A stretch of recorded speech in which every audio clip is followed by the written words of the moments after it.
en el versículo 32, dice, aconteció que, ¿qué dice el texto? Que Pedro, visitando a todos, vino también a los santos que habitaban en Lida. O sea, cuando nosotros vemos allí que dice el texto que el apóstol Pedro lo estaba visitando a todos, nos está hablando de un recorrido, ¿verdad? Nos está hablando de un recorrido en todos esos lugares que tiene que ver precisamente esa labor de Pedro.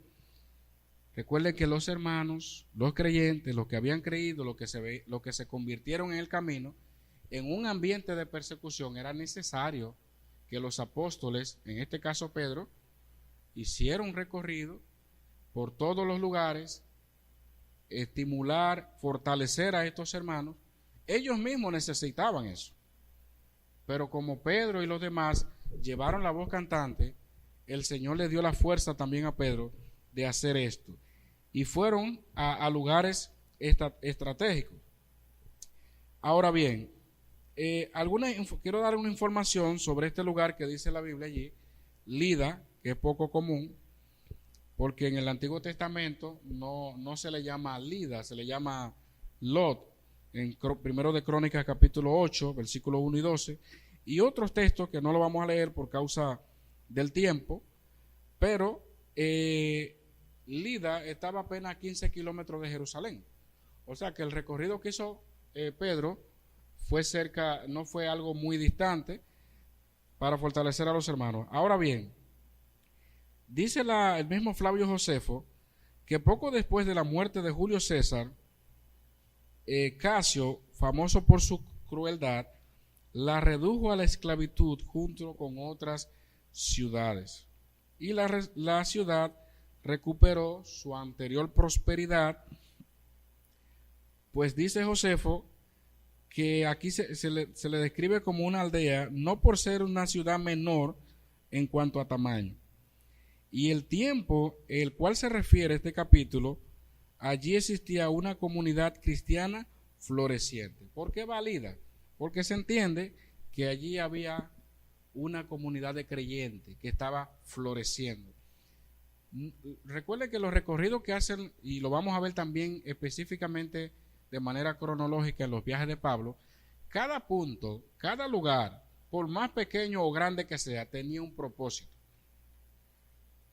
Y por eso se entiende que una de las razones principales por la que él pudo haber llegado primero ahí es precisamente porque había una comunidad de creyentes. Y eso lo va a decir el mismo texto. Dice allí, y halló allí a uno que se llamaba Eneas. ¿Habían escuchado ese nombre otra vez? Eneas. ¿Hay algún otro personaje que se pueda relacionar con este? ¿O es un personaje nuevo que nunca se había escuchado? ¿O usted lo había escuchado otra vez? Eneas. En ese tiempo había un famoso héroe de Troya que tenía ese nombre, pero no es el que se está refiriendo allí. Posiblemente era un judío, un creyente dentro de esa comunidad de lo que estamos mencionando, aunque el texto, siendo claro, no dice que él era discípulo, simplemente menciona uno que se llamaba Eneas, que hacía 8 años que estaba en cama, pues era paralítico. O sea, había una persona enferma con una condición especial y hermano, el texto está diciendo que tenía 8 años en cama. ¿Ha conocido usted personas así? ¿O conoce de alguien que tenga años y años paralítico y en este caso que no se pueda mover? En los tiempos bíblicos abundaban mucho los paralíticos. ¿No se da cuenta de eso? Abundaban muchas personas con este tipo de condición. Médicamente, o pocas veces se le ha buscado o se ha dicho razones por las que en el tiempo de Cristo se daba mucho. Porque todo el tiempo en la historia siempre han habido personas paralíticas con enfermedades, Pero recuerden también que en el tiempo de Jesús, aunque Lucas era médico, tampoco la medicina se había desarrollado como la que estamos viviendo hoy día. Hay personas que quedan paralíticos, por ejemplo, por situaciones específicas.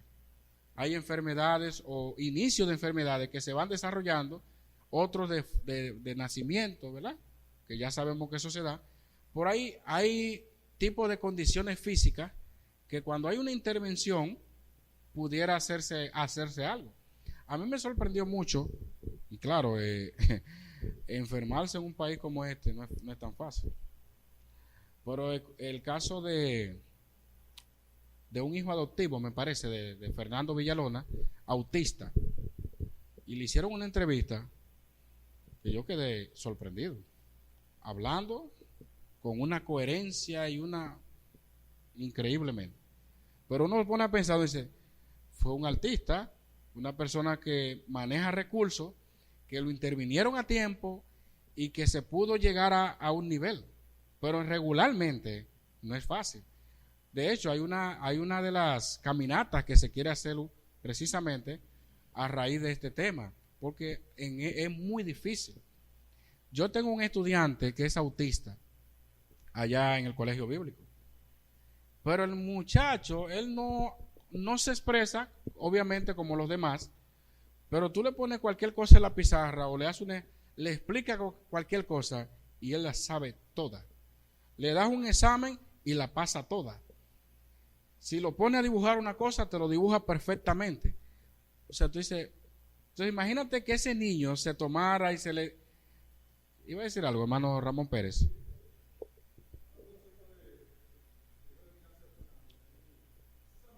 Ok. Él mismo. Ok, perfecto. Entonces, lo que estamos poniendo es básicamente ejemplos de que hoy día, a pesar de toda la deficiencia y todo lo que hay, por lo menos la medicina ha avanzado mucho. Sin embargo, ¿qué esperanza podían tener esas personas en aquel entonces? Que viniera un mago, que viniera algo extraño y que solamente, porque los médicos de aquel entonces no daban con nada de eso. Ya sabemos que hay condiciones que son irremediables, aún en esta época, claro está. Pero qué bueno que los apóstoles, Dios les dio esa capacidad. Pero me llama la atención porque estos dos milagros, que es lo que vamos a cubrir en esta noche, el milagro de Eneas, la curación, y la resurrección de Dorcas, nosotros hablábamos al principio, cuando estuvimos mencionando la elección del sucesor de Judas, dábamos características básicamente o requisitos para el apostolado. Y dado los requisitos que se dan en el texto, en la Biblia, se entiende automáticamente que no hay forma de conciliar apóstoles para esta época, como le enseña las Escrituras. Pero una de las cosas, oigan bien, que quizá pocas veces se menciona, una de las cosas o requisitos distintivos de los apóstoles, ¿sabe cuál era? Que ellos podían efectuar milagros, inclusive resucitar muertos.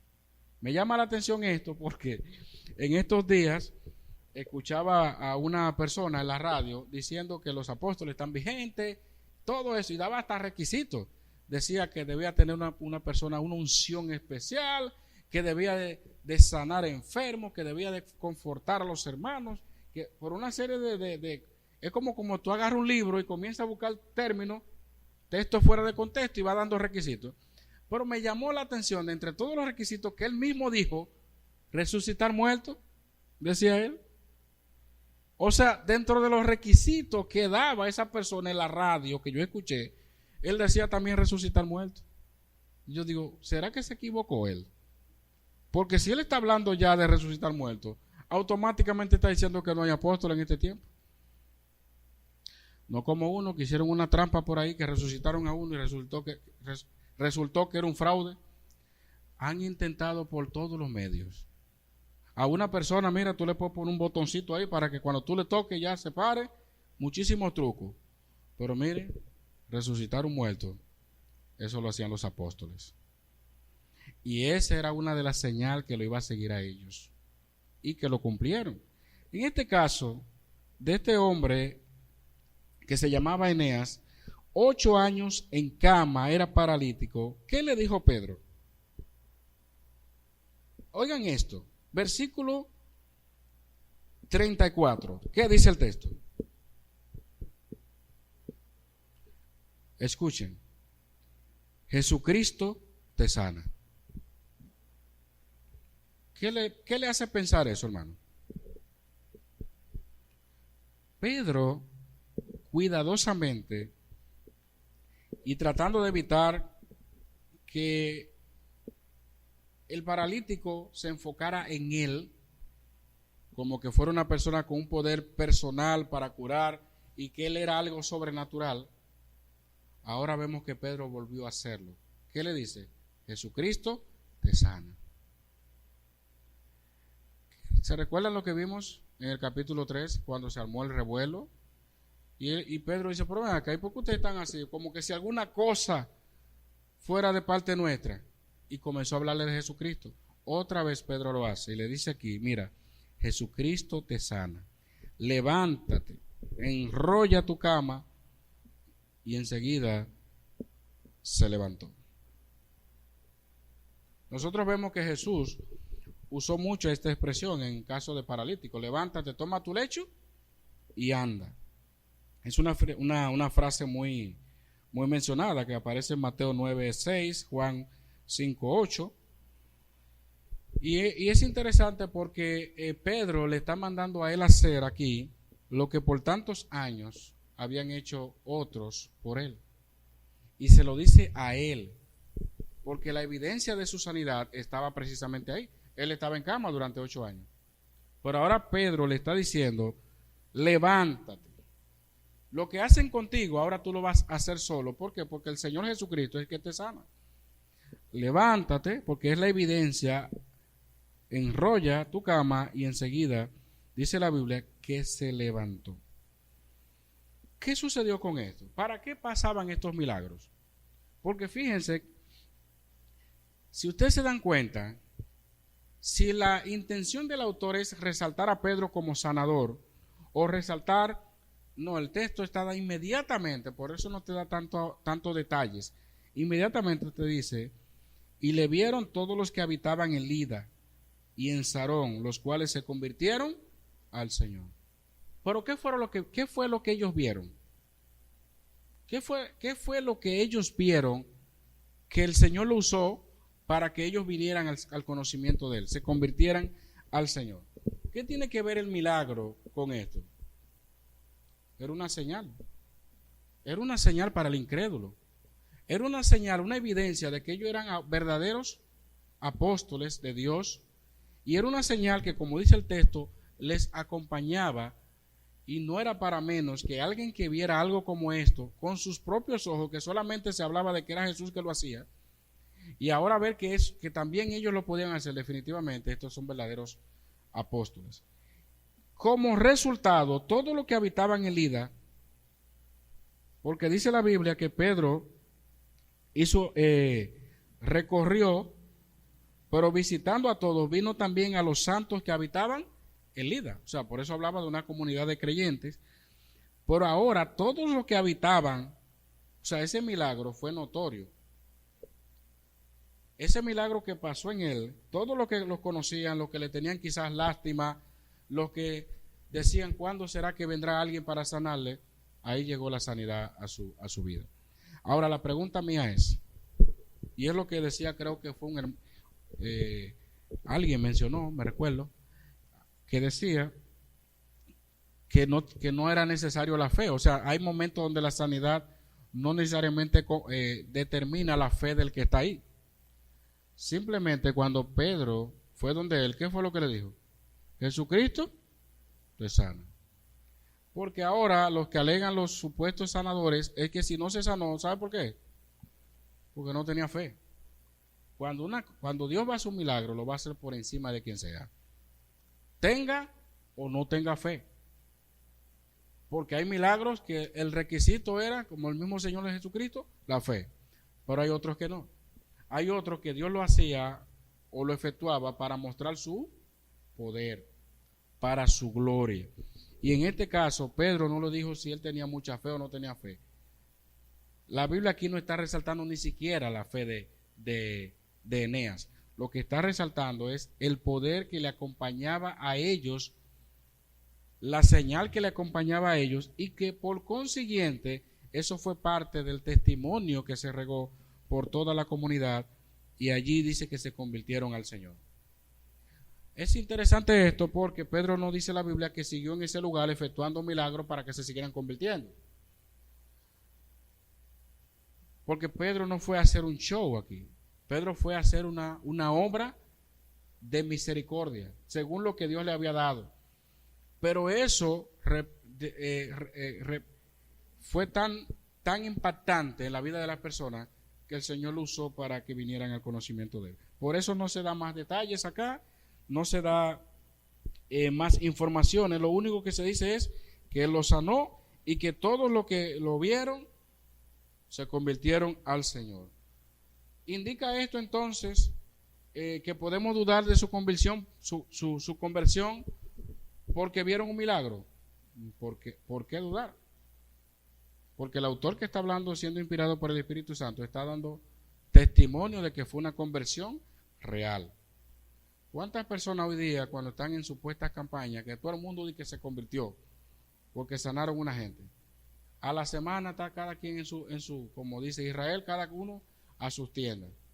Porque el propósito de Dios no es eso, de que cada vez que se haga un milagro que se convierta la gente. Si fuera así, entonces vamos a predicar con milagro, palabra y milagro. No. ¿Y por qué hago tanto énfasis en esto, hermano? Porque hoy día, usted sabe muy bien que hay una corriente que le da más preponderancia a los milagros que a la palabra de Dios. O sea que la palabra de Dios no tiene tanto poder si no hay una evidencia externa, si no hay una señal, y no es así. Entonces, el texto aquí no está dando tanta importancia a todo, sino el efecto del ministerio de Pedro, que incluía dentro de todo, ¿qué? Milagros. Porque cuando Pedro predicó en el capítulo 3, él dio una disertación bien larga. ¿Y qué hizo Pedro? Cuando todo el mundo dijo que compungido de corazón, arrepiéntanse. Ahí Pedro no dice que agarró gente, porque no todo el tiempo iba a haber un milagro. En este caso sí.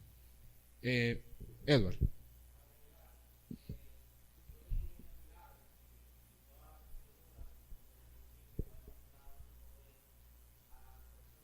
Amén.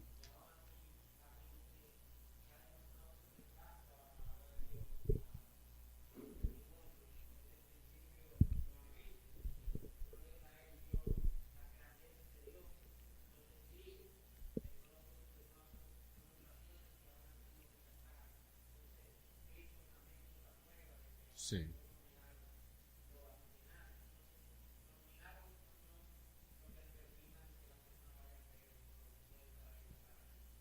Claro, los milagros en muchos de los casos también entorpecen. ¿Por qué? Porque la gente va entonces, viene a Cristo por conseguir un bien. Que de hecho esa es una de las distorsiones de hoy día también. El vendérsele tanto a la gente que el Señor te va a sanar, que el Señor te va a librar de tales cosas, la gente se convierte por eso. La gente dice, no, yo me voy a convertir. Pero, ¿qué pasa si no le sucede el milagro que ellos esperaban? Ah, entonces me engañaron. Entonces me fingieron. No, es que Dios no le garantiza a nadie que lo va a sanar. Dios sí te garantiza que te va a dar vida eterna. Dios sí garantiza el perdón de pecados. Pero la sanidad no. Dios si quiere te sana, como si no, no te sana. Por eso está en el Señor. Eso está en Dios. Entonces, ese es el falso evangelio que se presenta. Un evangelio de poderes, un evangelio de señales, un evangelio que ya entendemos que en el libro de los Hechos era necesario que pasara porque ellos como apóstoles tenían que sentar las bases y tenían que manifestar que eran verdaderamente los discípulos del Señor.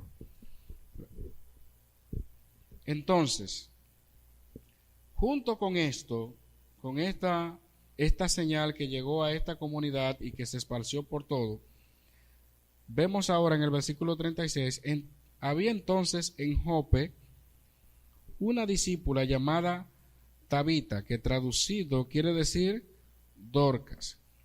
Esta abundaba en buenas obras y en limosnas que hacía.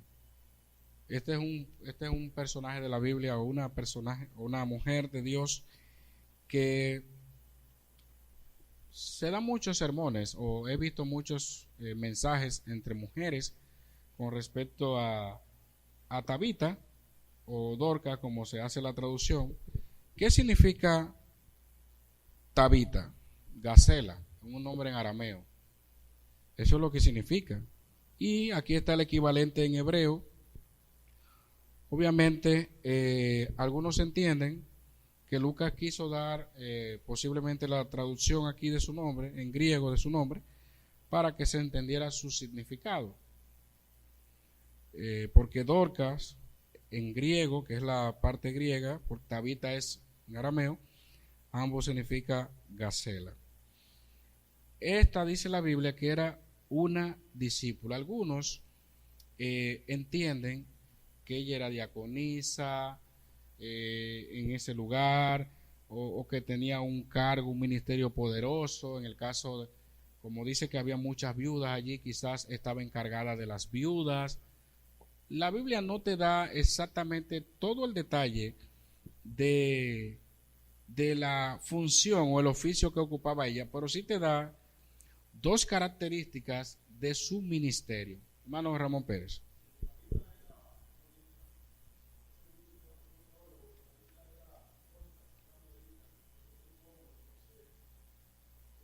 Y ahí lo menciona. Muy bien. Entonces, hermanos, estas son palabras mayores, porque dice el texto que esta mujer, una discípula le llama, ¿verdad? Una discípula, esta abundaba en buenas obras y en limosnas que hacía. ¿Cómo usted puede entonces describir con sus propias palabras lo que ella hacía? Cuando dice allí que abundaba en buenas obras, ¿qué le llega a la mente? Abundaba en buenas obras. Se presta para muchas cosas, ¿verdad? Buenas obras. Pero ¿qué tipo de buenas obras podía hacer ella? Que fue de tanto impacto en la vida de tantas mujeres. Fíjense que hay una combinación entre buenas obras y en limosnas que hacía. Era una mujer generosa, ¿verdad? Era una mujer bondadosa, que el texto aquí lo presenta de dos formas. Su servicio, o sea, se prestaba su servicio en buenas obras, pero no solamente eso, sino que ella misma se daba. Ella misma se daba. Cuando dice allí que daba de sus recursos, en el término limosnas, o sea, ella no se conformaba básicamente con hacer buenas obras de caridad, con servir, con ayudar, con esto, sino que también de su recurso, de sus posesiones, ella también se daba. O sea que esta discípula que la Biblia está mencionando era una mujer que tenía un corazón dadivoso, un corazón generoso, un corazón desprendido, que son de los tipos de hombres o mujeres que necesitamos siempre. Personas que estén dispuestas a darse aún más allá. Y eso lo hacía ella. Por consiguiente, no es para menos todo lo que se narra en lo adelante. Aconteció que en aquellos días enfermó y murió. Enfermar y morir, el ciclo natural del ser humano. ¿Cuál es la diferencia entre Dorcas acá, el caso de Dorcas y el de Eneas? ¿Cuál es la diferencia?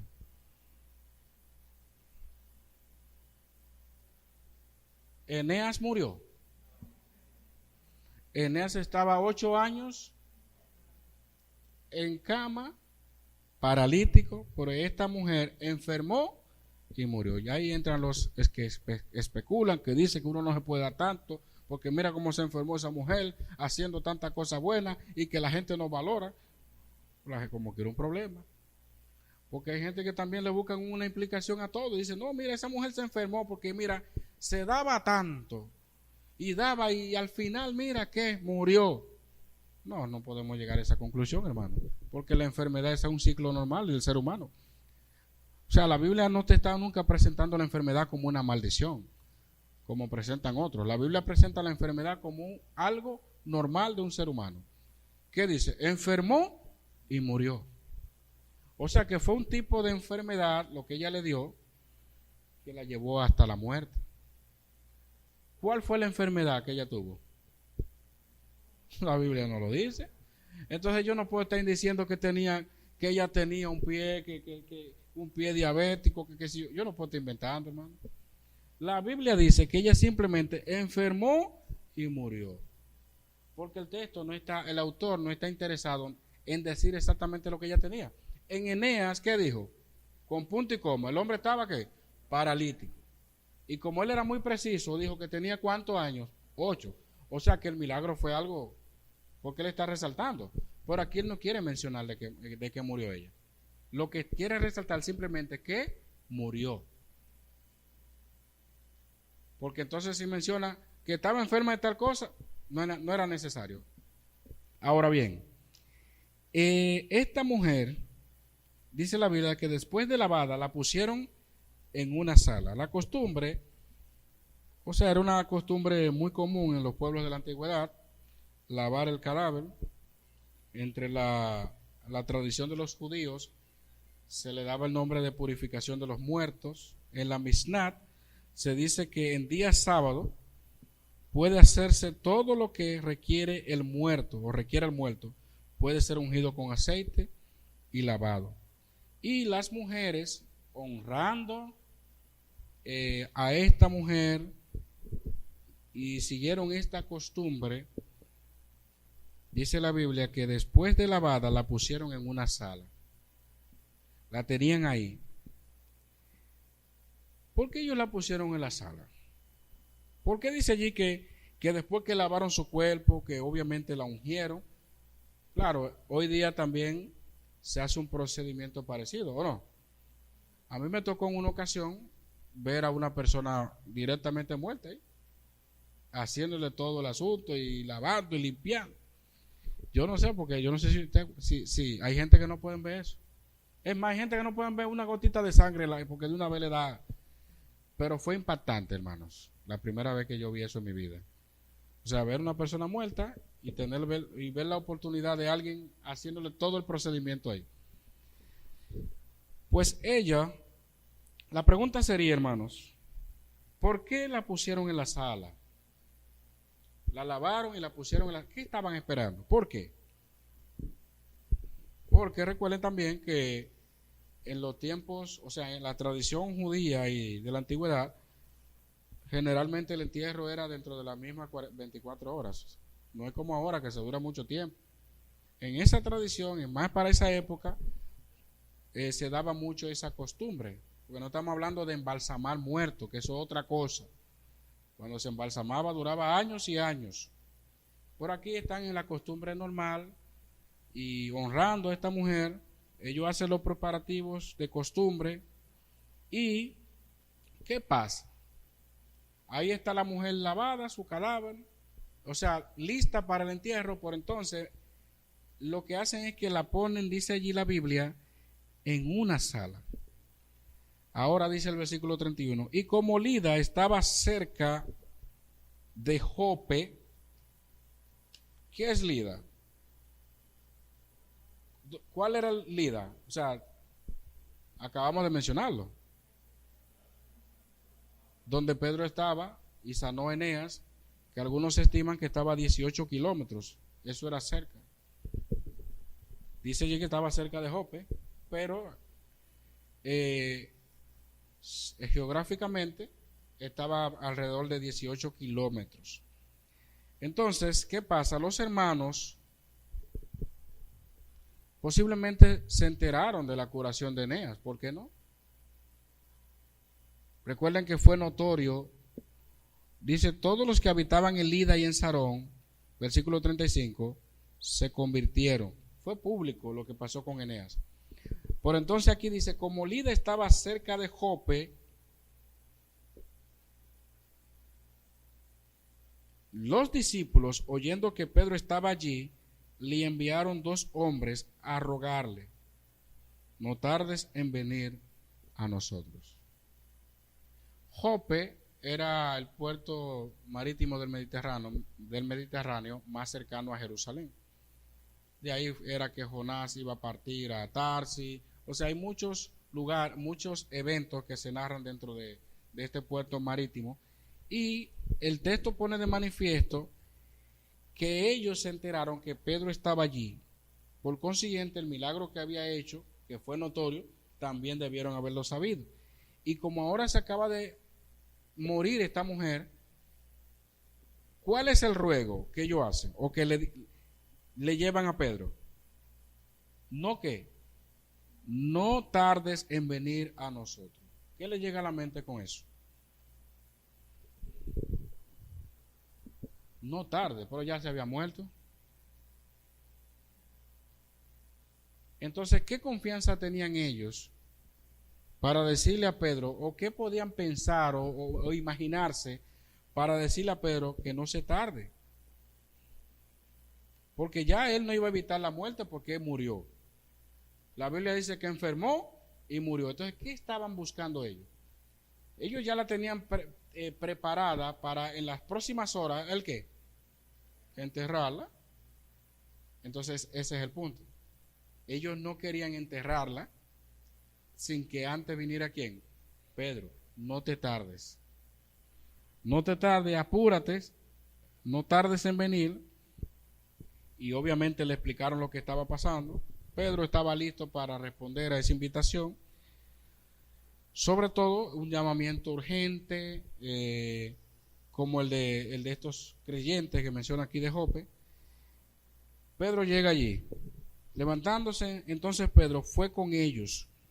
Y cuando llegó, le llevaron a la sala, donde le rodearon todas las viudas, llorando y mostrando las túnicas y los vestidos que Dorcas hacía cuando estaba con ellas. Recuerden lo que dice el versículo 36, esta abundaba en buenas obras y en limosnas que hacía. Y ahora aquí dice que había una gran cantidad de viudas que estaban rodeando toda esa área, la sala, llorando, mostrando las túnicas y los vestidos que Dorcas hacía cuando estaba con ellas. Hermanos, yo no sé qué usted está pensando con esto, pero todo eso, esas túnicas que ellas tenían como evidencia, habla del legado que había dejado, del testimonio que había dejado. Y usted dirá, pero eso no es una cosa del otro mundo, pero para esas mujeres había marcado su vida. Entonces, hermana María.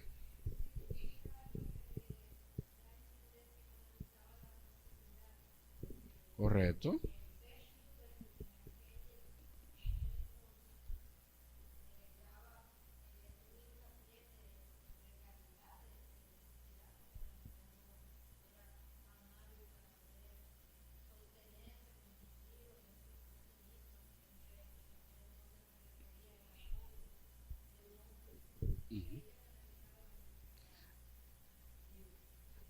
Es muy importante, hermanos, ver esta parte, porque Lucas, que es el autor de este libro, en el Evangelio de Lucas, con su propio nombre, alrededor de 9 veces él menciona a las viudas, las mujeres viudas, y aquí en este libro de Hechos, 3 veces habla de las viudas. De hecho, en el capítulo 6 también dice que la razón o el motivo por el cual tuvieron que escoger ¿qué? Los diáconos, era porque las viudas de uno no eran atendidas y así sucesivamente, y usaron a esos diáconos para canalizar la ayuda y dedicarse, ¿verdad?, a las cosas, a lo que enseñamos con el tema de los diáconos, claro. Ahora bien, esta mujer, que la Biblia no dice directamente si era diaconisa o no, pero da lugar a que muchos lo piensen así por el hecho del ministerio que estaba llevando ella.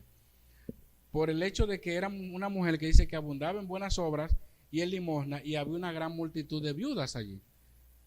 ¿Por qué? O sea, ¿por qué con todas las viudas? No dice que habían otro tipo de personas, sino que está enfatizando que viudas. O sea que de alguna manera u otra, Dorcas tenía un ministerio en virtud o en ayuda o en apoyo a estas mujeres viudas. Pero yo quisiera ahora preguntar, ¿por qué habían tantas viudas? ¿Por qué habían tantas viudas, hermano? Una pregunta simple, pero difícil a la vez. ¿Por qué habían tantas viudas?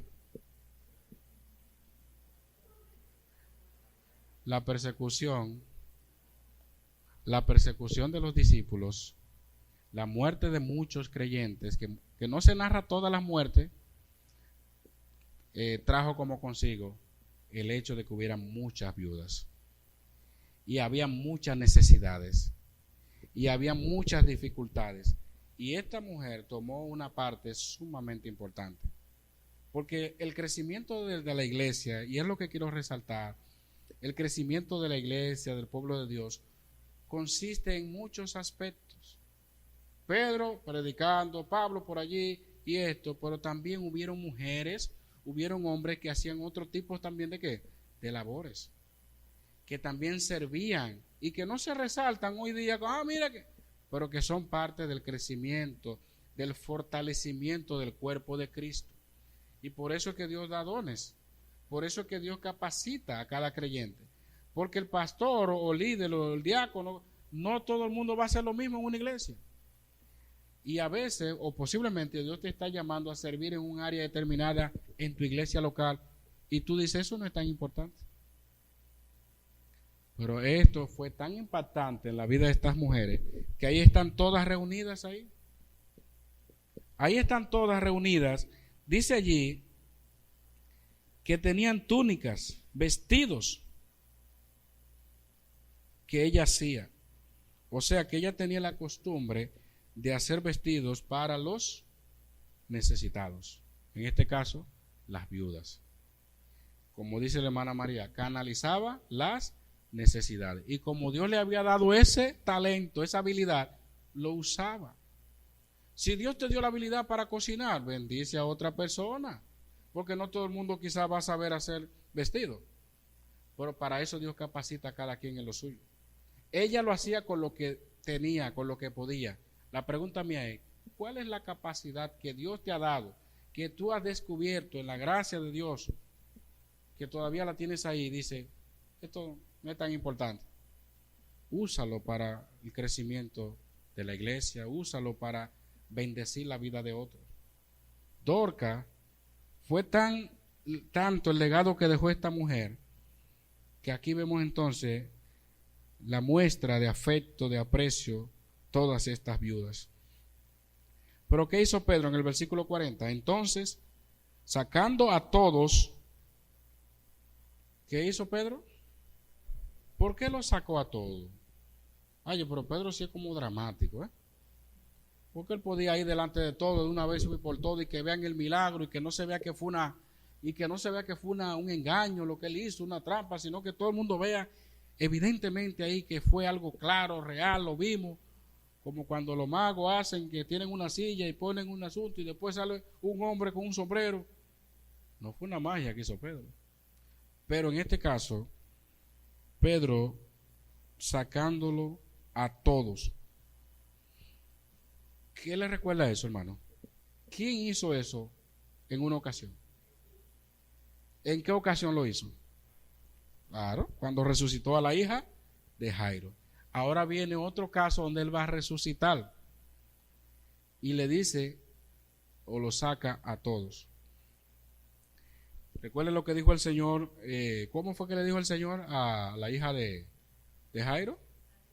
Talita Cumi. Talita Kumi.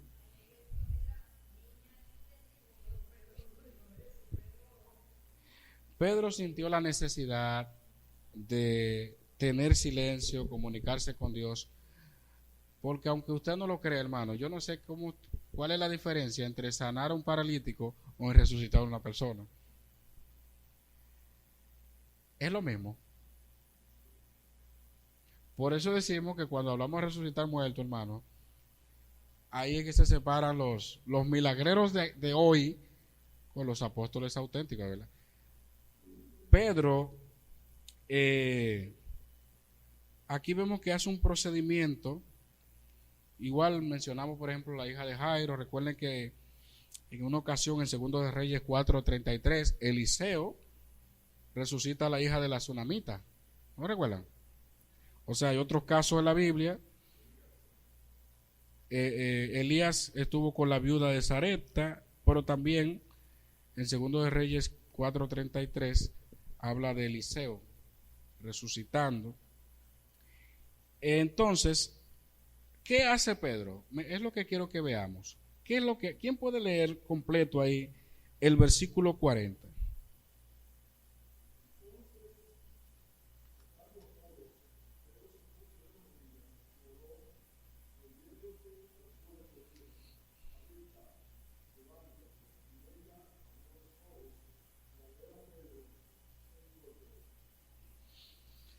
Exacto. Pedro se puso de rodillas y oró. ¿Por qué Pedro hizo eso?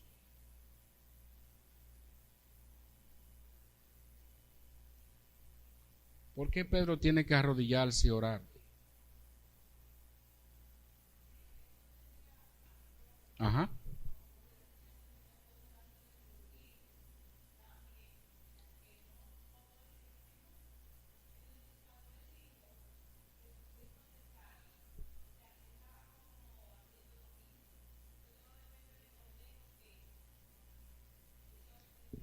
El poder viene de Dios. Pedro está demostrando con esa actitud en todos los milagros que él hacía. No tengo nada, no tengo oro y plata, lo que tengo te doy. O sea, en cada vez que vemos a un Pedro desarrollando un milagro, siempre se pone al margen de que la gente lo vea a él como el que tiene el poder. Pedro aquí, para efectuar un milagro extraordinario, obviamente, demostró básicamente que el poder milagroso, el poder divino para poder levantar a una persona muerta solamente proviene de Dios. Pedro no se acercó y le dijo, te ordeno que te levantes, porque como hacen hoy muchos que le ordenan al Espíritu Santo y le dan órdenes, y ve ahora, hazlo ahora, mira, ok, ve, entra ahí y sánalo.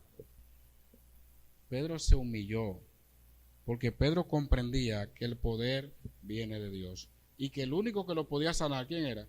Dios. No era Pedro, era Dios. No era Pedro que tenía la habilidad, no era Pedro que tenía una fórmula mágica. Recuerden que el Espíritu Santo estaba con ellos confirmando sus palabras y había momentos donde sí se hacían milagros y otros no. Pero en este caso, él, como dice nuestra hermana Dayani, manifestó claramente la humildad y la consagración, el fervor al Señor. Simplemente se arrodilló, oró y volviéndose al cuerpo, dijo, Tabita, levántate.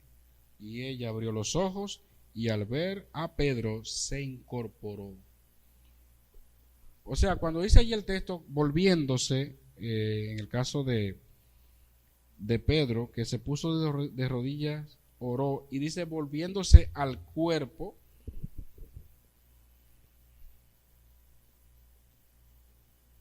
Pedro ya dio por entendido, confirmado, de que Dios lo iba a hacer. Él no fue directamente, ¿dónde que está la muerta? Aquí, ahí, ok, levántate.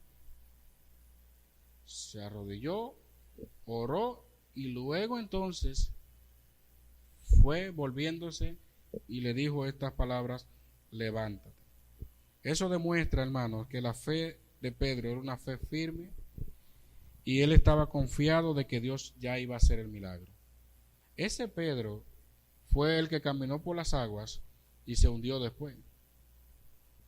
Y eso era lo que Dios, Jesús, quería ver en Pedro. Pero era necesario que pasaran ese proceso con Cristo. Porque ya después que Jesús lo envió, ya ese Pedro no era el Pedro que vacilaba. Ya ese Pedro no era el Pedro que dudaba. Ya ese Pedro que negó a Jesús, ese Pedro estuvo dispuesto a morir por causa de Cristo en las persecuciones. Y ese Pedro ahora que se cayó, que se hundió, es el Pedro ahora que dice, levántate, y el Señor la levantó. El texto dice que se incorporó. ¿No le llama la atención que siendo Lucas médico menciona los milagros de una manera tan normal? No hay un escepticismo en él, no hay ninguna duda. Y él como médico podía decir, espérate, que sanó un paralítico, que resucitó. Médicamente esto no se puede comprobar. Pero fíjense cómo la ciencia, aún siendo Lucas médico de aquel entonces, nunca echó por debajo lo sobrenatural. Nunca echó por debajo los milagros. Y esta es una clara evidencia, porque hoy día sabemos que hay médicos que creen en Dios y hay otros que no creen. ¿Cuántas personas ya han dado por muertas y dicen, ya a usted lo que le quedan son como 3 meses de vida? Y después viven más tiempo que el mismo médico que lo dijo. Después dicen, pero yo no sabía que usted iba a durar tanto tiempo. Es que Dios lo hace. Recuerden que Dios hace milagros. Dios hace milagros. Pero la facultad que Dios le había dado a esos apóstoles la dejó en ese momento porque tenía que cumplir su propósito. ¿Qué hizo Pedro una vez que ella se incorporó? Cuando ella se incorporó, que dice la Biblia que vio a Pedro, escuchó, se incorporó, dándole la mano, la levantó. O sea, él ayudó a terminar de levantarse. Ella estaba consciente. ¿Qué pasó? ¿Cuál es la diferencia entre la hija de Jairo, a quien Jesús tomó de la mano, y esta? ¿Cuál es la diferencia? ¿O lo han comparado alguna vez? Esta estaba consciente, en este caso, ya ella, dice la Biblia, que se incorporó. Ya ella vio a Pedro. ¿Reconoció a quién? A Pedro. Por eso dice el texto, al ver a Pedro, se incorporó, entonces le dio la mano. Ella ya sabía quién era que estaba al frente de él. Y en ese sentido, entonces, Pedro llama a los demás, a todos los que habían sacado, a todos los que estaban ahí, que mira que, porque no era un asunto de manipulación. A me dio túnica, me dio esto, hay que sanarla porque sí o sí. No. Pedro se arrodilló, oró y el Señor hizo la obra. Ahora dice el texto que él llamó a los santos y a las viudas y la presentó ¿qué? Viva. Él se aseguró, Pedro, de que el milagro se había realizado y entonces llamó a todos para dar testimonio público de que esta mujer verdaderamente había resucitado. ¿Cuántas veces Pedro resucitó a una persona? ¿O cuántas resurrecciones vemos en la Biblia en el Nuevo Testamento? Especialmente en Hechos. ¿Cuántas? Vemos esta resurrección, pero también vemos la resurrección de ¿quién? De Eutico. Cuando se cayó, que Pedro dice que Pablo disertaba largamente, se cayó, se murió. Pablo lo resucitó y siguió predicando, porque Pablo no era fácil, ¿no? Entonces, ¿cuál es el efecto de esto? Versículo 42. Esto fue notorio en toda Jope y muchos creyeron, y aconteció que se quedó muchos días en Jope en casa de un cierto Simón curtidor. Interesante esto porque otra vez lo mismo que pasa con Eneas, que dice que se convirtieron al Señor. Ahora vuelve el texto y resalta que muchos creyeron. Entonces, cuando un autor en la Biblia te está dando énfasis en una parte, ¿por qué es? Porque si usted se fija, cada vez que pasa algo dice, y muchos creyeron, y se convirtieron al Señor, y se añadieron como 3,000, y se añadieron lo que estaban ordenados para ser salvos, y creyeron mucho, y creyó hasta la mujer. ¿Por qué? ¿Qué es lo que te está diciendo el texto? O sea, ¿cuál es el énfasis del autor? Básicamente de que la promesa o la comisión que Dios le había dado se estaba ¿qué? Cumpliendo. Con todas esas manifestaciones, con todo esto, Dios estaba a través de ellos, su Espíritu Santo, añadiendo a las personas. Y finalmente ya aquí se menciona la casa de un curtidor que estaba, según Hechos capítulo 16, posiblemente junto al mar. De este personaje no se habla mucho, pero según la Mishnah se declara que si un curtidor estaba a punto de casarse, ocultaba a su prometida. ¿Cuál era su oficio? Ese encubrimiento era considerado como un fraude y quedaba invalidado el compromiso. A los judíos ortodoxos les repugnaba el oficio de curtidor, quizás por el contacto con los cuerpos de animales muertos, lo que implicaba impureza ceremonial. Sin embargo, Pedro, siendo judío, con costumbre que ya viene arrastrada, se quedó en la casa de Simón el curtidor, y no tuvo ningún tipo de problema. Entonces, hermanos, en esta parte, porque la semana que viene, si Dios lo permite, queremos desarrollar el capítulo 10, que es bastante amplio. Nos habla de Pedro, Cornelio, la conversión de Cornelio. Me gustaría que lean ese texto, porque hay muchas cosas de qué hablar. Pero en estos dos milagros que hace Pedro, otra vez el texto resalta que creyeron en el Señor, que se convirtieron en el Señor. En este caso particular, los milagros fueron también parte de ese proceso. Como le digo, no siempre hubo milagros dentro de sermones, dentro de discursos. Por aquí no vemos ese tipo de proceder. Aquí lo que vemos es que de forma directa Pedro va a una casa, sana un paralítico. De ahí lo llaman a él, muere Dorcas y viene, la resucita y muchos creyeron. O sea que el autor está resaltando cómo la palabra de Dios sigue creciendo y lo que está presentando entonces la entrada básicamente de cómo el evangelio, pasando de Jerusalén, va llegando ¿a dónde? Judea, Samaria y los últimos de la tierra. Entonces los primeros capítulos hablan de esa parte de cómo se predica el evangelio en Jerusalén. Pero en esta parte se menciona cómo va llegando la palabra, cómo se va acercando a Judea, Samaria, y luego entonces con Pablo se desarrolla aún más todo el imperio y de ahí en adelante los confines de la tierra. Que Dios nos ayude entonces a tomar el ejemplo de Pedro, porque la humildad de Pedro es digno de imitar. Con todo ese poder, con toda esa gracia especial que Dios le había dado, nunca vemos un Pedro jactándose, siendo orgulloso, diciendo esto yo lo hice con mi poder, nunca. Todo el tiempo vemos a un Pedro, Jesucristo te sana, Jesucristo se arrodilla, ora, porque él entiende que el poder viene de Dios. Si en algún momento usted puede hacer muchas cosas, tiene ciertas habilidades o tiene tal don y puede ser de bendición a la vida de una persona, entienda primero, sobre todo, que la gloria es para el Señor. Entienda que es el Señor que le ha dado esa gracia. Pedro no le dijo a Eneas, yo te sano. Yo te sano.